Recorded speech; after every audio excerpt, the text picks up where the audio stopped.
ছোলার চাল, কাজু বাদাম ভাজা ঘি দিয়ে, খেজুরও ঘি দিয়ে ভাজা, আলমন্ড ঘি দিয়ে ভাজা মাখানো, আর সঙ্গে রয়েছে শিউলি ঘি দিয়ে ভাজা, ডাস্ট গুড়, তেজপাতা আর কিছু এলাচ একটু থেতো করে নেওয়া হয়েছে। এবার প্রথমে দুধটাকে গরম করে দুধের মধ্যে দুটো তেজপাতা, গরম দুধ প্রথমে, তারপরে তেজপাতা, তারপরে এলাচ একটু বেরিয়েছে দুধ গরম করে দিয়েছি। তো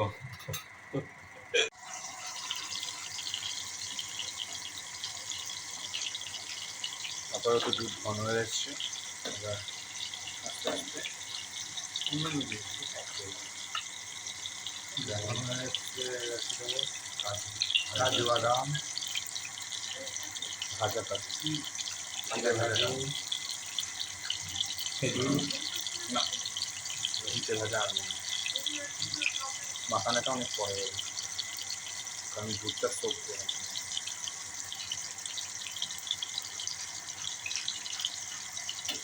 একটু হোক 5-10 মিনিটের। না, যেহেতু খেজুর মিষ্টি জাতীয় জিনিস অ্যাড করবো।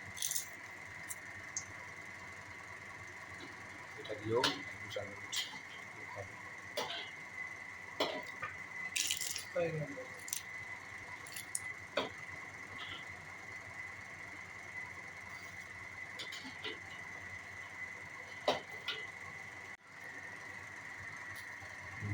আচ্ছা, দুধের ঘনত্ব একটু ঠিক হয়ে গেলে আস্তে আস্তে ভাজা সিমেন্টগুলো দিয়ে দেবো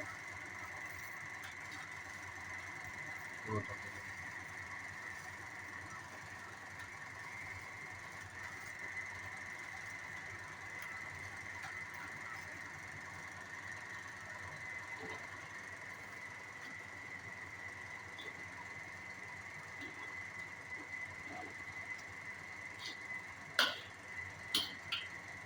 তারপরে পরেই অ্যাড করবো মাখানাটাকে একটু শেষের দিকে দিচ্ছি।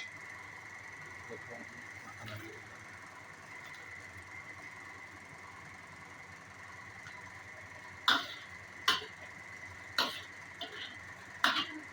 মিষ্টিটা সবার শেষে দেবো, কারণ মিষ্টি দুধের মধ্যে গরম পায়েসে দিলে কেটে যায়।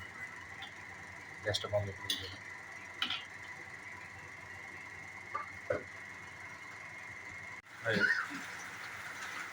সবার শেষে গ্যাসটা বন্ধ করে দিলাম। একটু ঠিক মতো হয়ে এসছে, কনসিস্টেন্সিটা খুব সুন্দর হয়েছে। আর মিষ্টিটা একদম গুড ইউজ করা হয়েছে, জাস্ট একদম পরের দিকে দেবো। নামিয়ে বন্ধ করে দিলাম গ্যাস বন্ধ করে দিলাম। একটুখানি হালকা ঠান্ডা হওয়ার সময় দিলাম,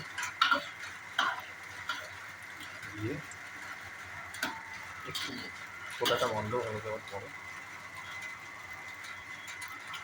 আস্তে আস্তে দুধটাকে অ্যাড করলাম।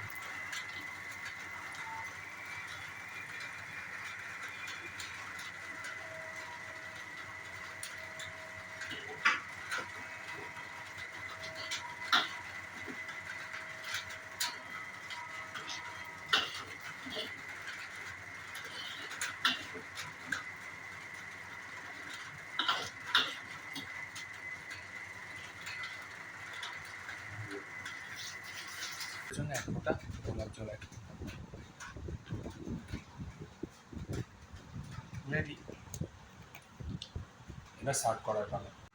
রেডি আমাদের শাহি, কি এটা শাহি সিমই শাহি সিমই তৈরি হয়ে গেছে, এবার খাওয়া যাবে।